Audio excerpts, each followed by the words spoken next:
In this video, we're going to go over what this is. Not the basketball, we're going to go over what this is. Now, spoiler alert, this is a wholesale contract. This is what you get when you start working with a new supplier or a new wholesaler and you want to sell their products. We're going to go over how to get one. We're also going to go over why you need one. But more importantly, we're going to go over how you can tell if it's a good contract or a bad contract before you start working with that supplier. But first, you know what time it is. Roll the intro.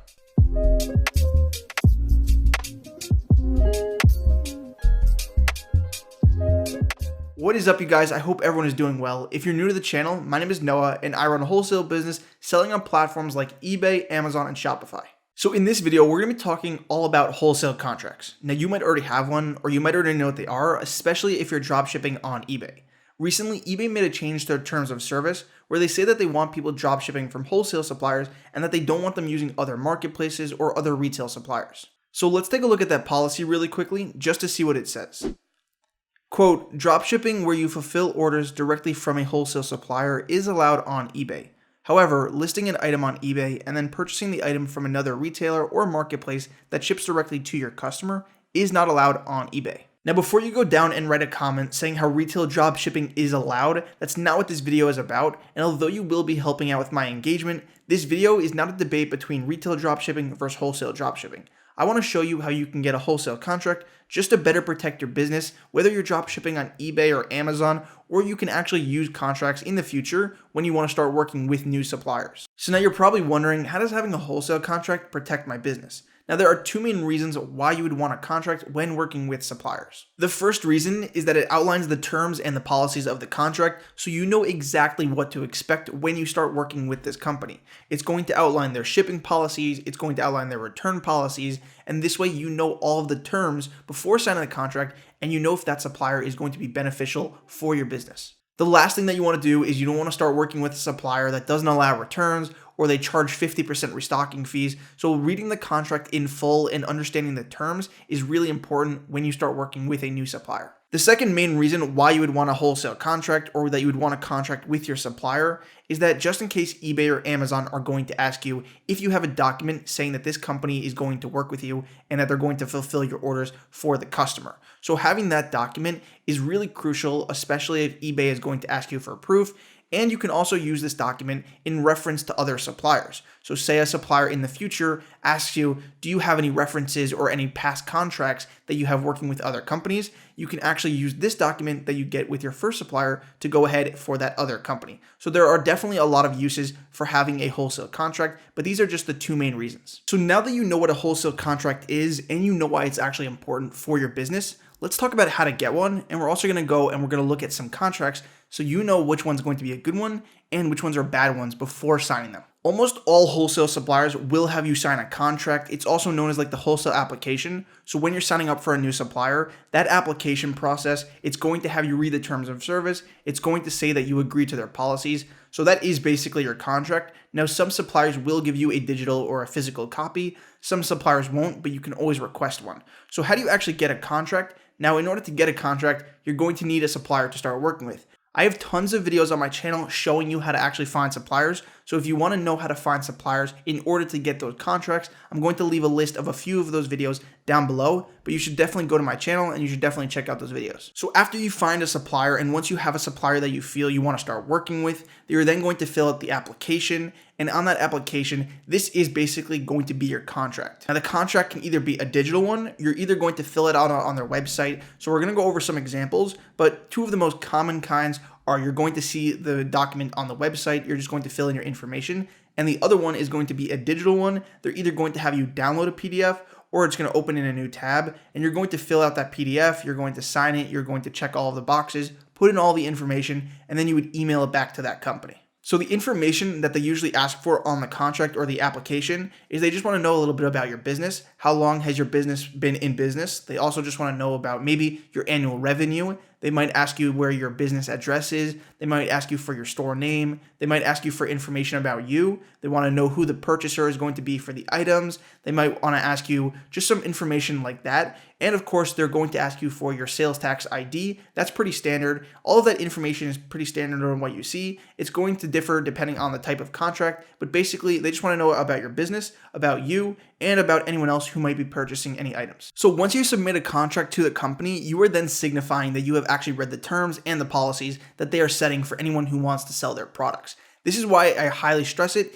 and that it's really important that you do actually read the terms in their entirety. This isn't like one of those terms of services that you don't read, that you just basically accept and agree to for anything, maybe like signing up for a new credit card or downloading the latest version for the iPhone. This is actually going to be pretty short. They're just going to list all of their policies, so you want to read it before actually agreeing to it. So now that we covered what a wholesale contract is, and we've also gone over why they're so important, now we're going to take a look at some contracts. I'm going to show you some examples. I'm going to show you how to find them on the wholesale website, or if they're not there, then you can actually ask the company for them. But right now we're going to go over some good and some bad contracts, just so you know what to look out for. So the first application that we're going to be taking a look at is a pretty standard application, and it's by the company called Park Designs. They're going to ask you for your information about you. They just want to know your business name, your business address, how long you've been in business, and obviously your sales tax ID. Now, before you would click submit, you would want to see something that says, I agree to the terms of service. Now, they don't have anything that will bring you up to the page with all of their terms and conditions, but if you scroll down, you'll see something that says frequently asked questions, shipping, and returns and refunds. So what you would do is you would basically just click all of this and you would read the pages in their entirety. And for this company, if you would go to, and you would see that they do have a dropship program, but if you scroll down and you read the costs, you'll see that a service charge for $10 is applied to every dropship order. That means that if you have a $10 item, that item is automatically going to cost you $20, excluding shipping, before you even send it to the customer. So this might be a reason that you might not want to work with this company. And this is why I do stress that you do read all the terms and that you go through all of the pages just to make sure that you understand what you are getting into. Now, the second company that we're taking a look at is obviously a company that you would never work with. This is a company that I don't even really consider them a real wholesaler, but just to show you that some places do charge you in order to actually purchase items for them. So if you come to this website, Drop for You, and you click register, you'll see the application just for your name, your website, your business name, and then you come here to I accept the terms and conditions. So you're going to click that, and then you see that ordering from them, you obviously agree to work with them, and then you see something that says memberships. So registering for a membership. Customers must purchase a membership in order to be able to place an order from their website. Now, this is just ridiculous, and if you actually go and you click on it in order to purchase a membership for their website, you'll see that it's going to cost you $13 for 1 month, or it's going to cost you $50 if you want to sign up for 3 months. No wholesaler should really charge you in order to purchase products from them, and this is obviously something that you would never want to agree to. So obviously I would just cut this business out and I would go and I would continue looking for new wholesalers. So the last online application that we're going to be taking a look at is by a company called 4SGM. Now, their website seems pretty good, their products seem pretty good, and once you go to the application page, you're going to see that it's pretty standard. They just want to know about your business, your address, your information, and then you see that they want your state tax exemption ID. So all of that's pretty standard. But then obviously they don't have a link to their terms of service. So what you would do is you would just open up their terms and conditions, their shipping policies, their frequently asked questions, and you'd basically read everything that they are imposing on you as a new retailer working with their company.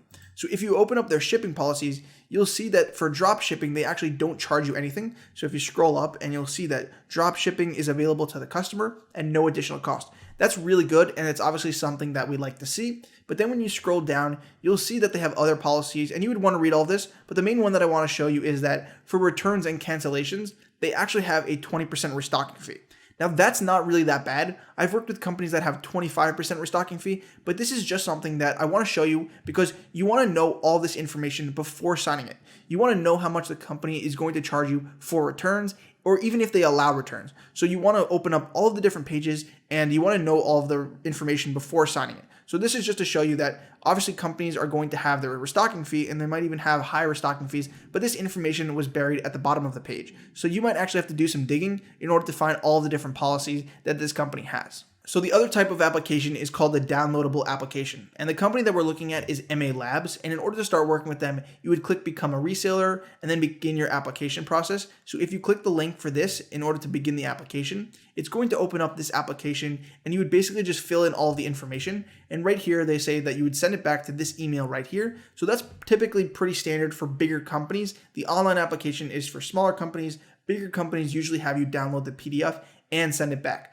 Now, on the online application, you don't really see as much information because the information is on the website in the other links. For this application, you're going to see a lot of different policies. They also want to know a lot more information. So bank references, stuff like that, trade references, and other different information and references from other businesses you've worked with. So this is obviously a lot more information in a much bigger contract. Now, obviously, not all of the policies are going to be here, and you would still want to do all the other digging. You'd want to go to the frequently asked questions. You might want to ask the company for a page to the terms and conditions, all of that stuff. But like I said, you would just fill all this information out, or whatever company you want to start working with, and then you would go ahead and you would email it back. So that's how I go ahead and I find all the information from the company, and also how I go and I read all the terms and conditions before signing the contract. Now, once you get that contract, or once you actually fill out the application, you're then either going to have the digital copy just from downloading it, or you can actually ask the company for the contract. So let's say it's an online application and you don't really have access to that. You can ask them for a copy of that contract, and then you can use that in the case that Amazon or eBay is going to ask you for it. So this is the process to getting the contract. And once you start working with these companies, you now know the policies. You're now going to be able to only work with companies that are going to be beneficial for your business. And now you also have access to the contracts just in case you need them for eBay or Amazon, or even for future references for other suppliers. If you did enjoy the video, be sure to leave a thumbs up. Also, let me know in the comments of any other video ideas that you would like to see covered. Thanks for watching, and I'll see you guys in the next video. Peace.